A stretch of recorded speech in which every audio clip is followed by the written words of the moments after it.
शालामार बाग है, बागवान पूरा डिस्ट्रिक्ट। अच्छा, वो पसमानदा ये वो इलाका है कि ये अगर इसको लाहौर में शामिल ना किया जाए तो लाहौर मुकम्मल नहीं है, क्योंकि इस तकरीबन 300 साल पुरानी इमारतें हैं। और बदकिस्मती अब ये देख लीजिए कि अगर बारिश हो जाए तो आप 1000 रुपये भी रिक्शे वाले को दे, रिक्शे वाला उस साइड पे नहीं जाता। कोई फौतगी हो जाए तो कब्रिस्तान जाने तक हमें आप यकीन करें कपड़े गंदे हो जाते थे। लेकिन ये चीज़ें जब देखी, मियाँ साहबान से बात की और अल्लाह का करम था कि उन्होंने इस बात को महसूस किया कि इस इलाके को इग्नोर किया गया। 46 करोड़ रुपए 1.5 सालों में मेरी कॉन्स्टिट्यूंसी में सर्व किए गए। 38 स्कूल जो थे उनकी अपग्रेडेशन की गई, मिसिंग फैसिलिटीज़ जो थी उनको कवर किया गया। तकरीबन 12.5 करोड़ रुपए का ट्रंक सीवरेज जो पूरे तकरीबन 70% मेरा एरिया कवर करता है, मेन सीवरेज आता है। ठीक है।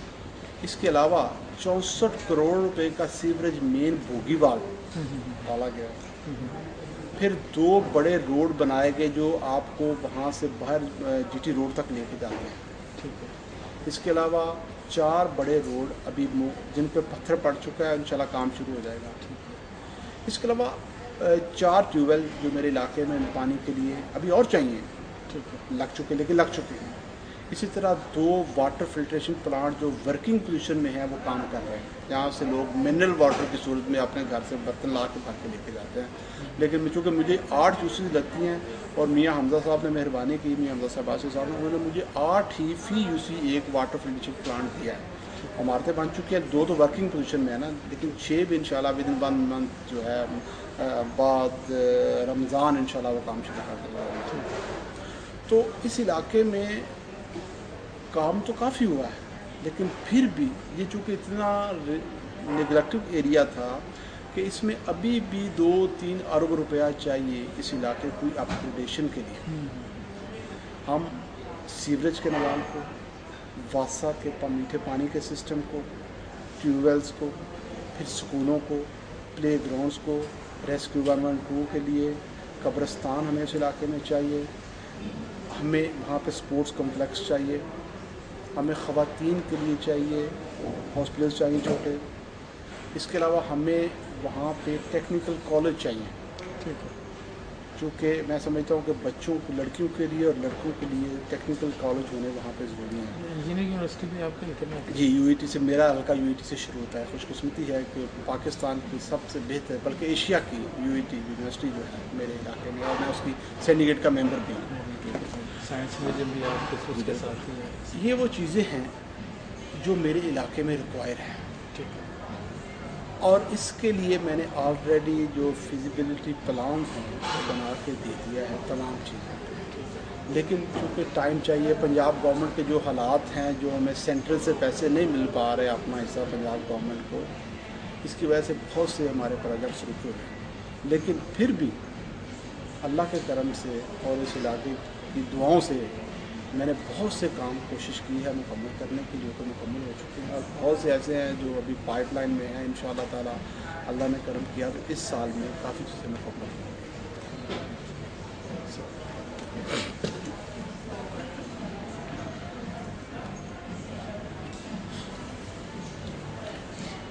सर, आप ये फरमाएं कि यहाँ नॉर्वे में आपने जब तशरीफ़ लाए होंगे आप, तो ये उस वक्त इतना तरक्की याफ्ता नहीं होगा जितनी उन्होंने गुज़श्ता 20 वर्षों में 25 वर्षों में तरक्की की है।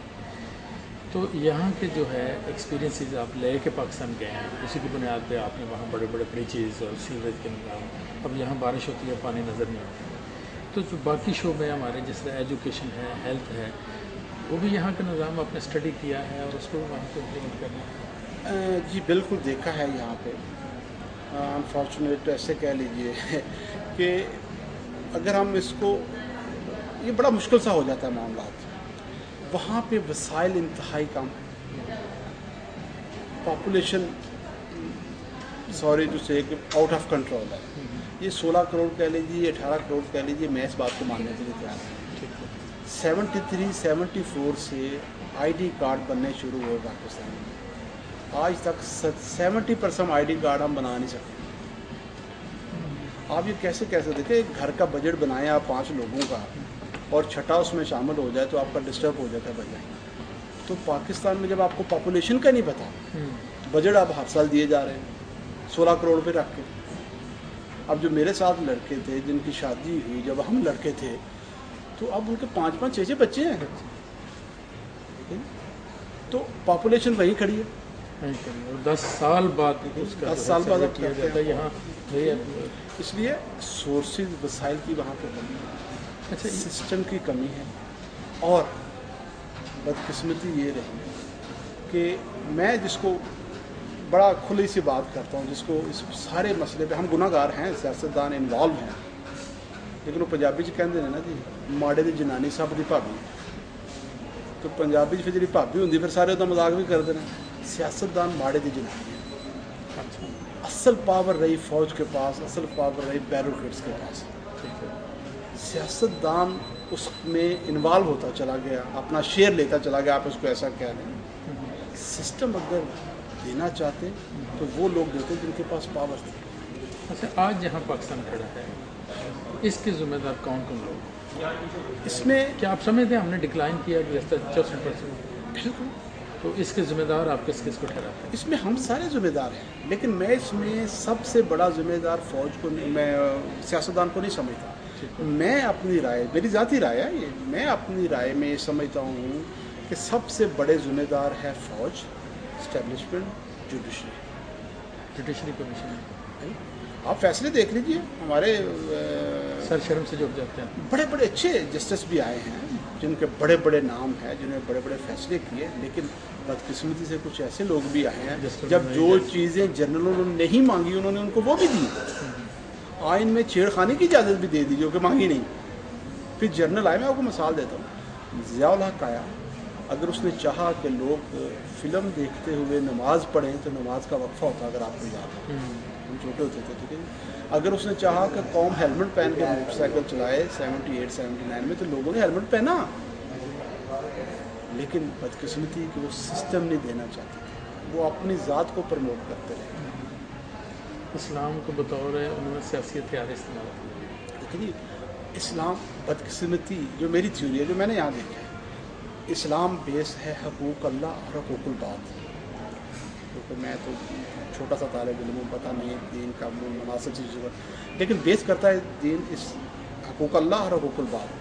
حقوق اللہ کو تو ہم نے کسی نہ کسی مسلک کے تحت یا ڈرتے ہوئے اپنا لیا. اگر میں مسجد نہ گیا تو ہم سے کی کرے گا، لیکن حقوق الباد کو ہم نے چھوڑ دیا.